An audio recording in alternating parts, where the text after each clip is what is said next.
महत्त्वाची बाब म्हणजे महाविद्यालयातील जी काही तुमची बॅचलरची 3-4 वर्ष असतात, यामध्ये तुम्ही लीडरशिप, त्याचबरोबर वेगवेगळ्या कार्यक्रमांमध्ये सहभागी होऊन तुमची पर्सनॅलिटी स्किल्स, पर्सनॅलिटी डेव्हलपमेंट याविषयी तुम्हाला स्वतः काम करणं गरजेचं आहे. त्यासाठी महाविद्यालयातील वेगवेगळे प्लॅटफॉर्म्सचा यूज करणं, क्लब्सचा यूज करणं, त्या माध्यमातून विद्यार्थ्यांना संघटित करून तर त्या वेगवेगळ्या विषयांवरती चर्चा घडवून आणणं, या सगळ्या गोष्टी तुम्हाला महाविद्यालयीन जीवनामध्ये सहजरित्या करता येऊ शकतात.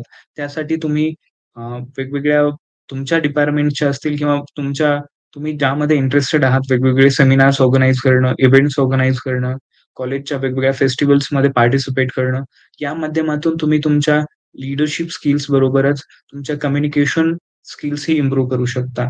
तर या माध्यमातून तुमची नेटवर्किंग ही तयार होते आणि लीडरशिप ही महत्त्वाची तुम्हाला स्किल्स यामध्ये महाविद्यालयामध्ये मिळवता येऊ शकते. तर लीडरशिपसाठी तुम्ही एक्स्ट्रा करिक्युलर ॲक्टिव्हिटीज करणं, त्याचबरोबर वेगवेगळे इव्हेंट्स अटेंड करणं, ऑर्गनाइज करणं, होस्ट करणं, वेगवेगळ्या गेस्टना बोलावणं, त्याबरोबरच वेगवेगळ्या डिपार्टमेंट्सची जी काही प्राध्यापक मंडळी आहेत, त्यांचे ऑनलाईन सेमिनार्स ऑर्गनाइज करणं, ते होस्ट करणं, या माध्यमातून तुम्ही त्यांच्याशी कनेक्टही राहू शकता, नेटवर्किंगही बिल्ड होऊ शकते तुमची आणि यामधून तुमची लीडरशिप स्किल्स या हळू इम्प्रूव्ह होत असतात. लीडरशिप ही काही उपजतच नाही, तर ती हळू तुम्ही इम्प्रूव्ह करू शकता. म्हणजेच महत्त्वाचं असं असतं, की ग्रामीण भागातून एखादा विद्यार्थी आलेला असेल, तर त्याला बऱ्याच काही बॅरियर्सना फेस करावं लागतं. जसं आपण बोलतो, की कल्चरल बॅरियर्स आहेत, लँग्वेज इश्यूज आहेत आणि त्याचबरोबर इथं म्हणजे बरीच काही म्हणजे अकॅडमिक इश्यूज येतात. अकॅडमिक रिगरस अकॅडमिक्समध्ये जे काही डिफिकल्टीज असतात, बॅकलॉग्स असतात, त्यामुळे विद्यार्थी बरेच काही नर्व्हस होतात. परंतु एक्स्ट्रा करिक्युलर ॲक्टिव्हिटीच्या माध्यमातून त्यांना कॉन्फिडन्स मिळू शकतो. त्या नवीन मुलांशी मैत्री होऊ शकते. या माध्यमातून त्यांना को-पीअर लर्निंगचा यामध्ये फायदा होऊ शकतो.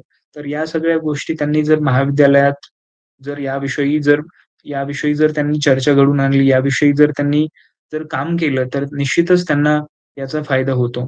आणि वेगवेगळे विद्यार्थी अ, अशा प्रकारची कार्यक्रम किंवा यामधनं त्यांच्या लीडरशिप स्किल्स डेव्हलप झालेल्या आपण पाहतो आणि त्याचा त्यांना पुढील जीवनामध्ये फायदाही झालेला आहे. तर महाविद्यालयात फक्त फक्त शिक्षणच न घेता एक्स्ट्रा करिक्युलर ज्या काही गोष्टी आहेत, तर याचा खूप महत्त्वाचा रोल आहे. तुम्ही वेगवेगळे समर स्कूल्स असेल किंवा विंटर स्कूल प्रोग्राम्स वेगवेगळ्या युनिव्हर्सिटीज आणि कॉलेजेसमध्ये ऑफर केले जातात.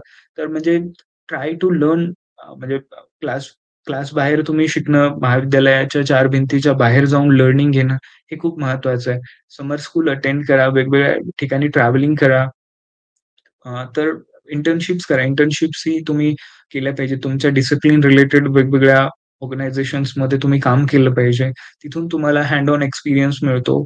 तर हा एक्सपिरियन्स ही तुम्हाला येणाऱ्या पुढील काळामध्ये खूप फायद्याचा असतो. तुम्ही जेव्हा मास्टर्स करता किंवा तुम्ही जेव्हा इंडस्ट्रीसाठी रेडी होता, प्लेसमेंटची वेळ येते, तर तुम्हाला या सगळ्या लीडरशिप असेल किंवा तुमचं कम्युनिकेशन असेल, व्हर्बल, नॉन व्हर्बल कम्युनिकेशन, त्याचबरोबर अकॅडमिक रायटिंग असेल, क्रिटिकल थिंकिंग असेल, प्रेझेंटेशन स्किल्स असतील, टेक्नॉलॉजिकल स्किल्स असतील, डिजिटल स्किल्स असतील, या सगळ्यांचा खूप महत्त्वाचा त्यामध्ये रोल असतो.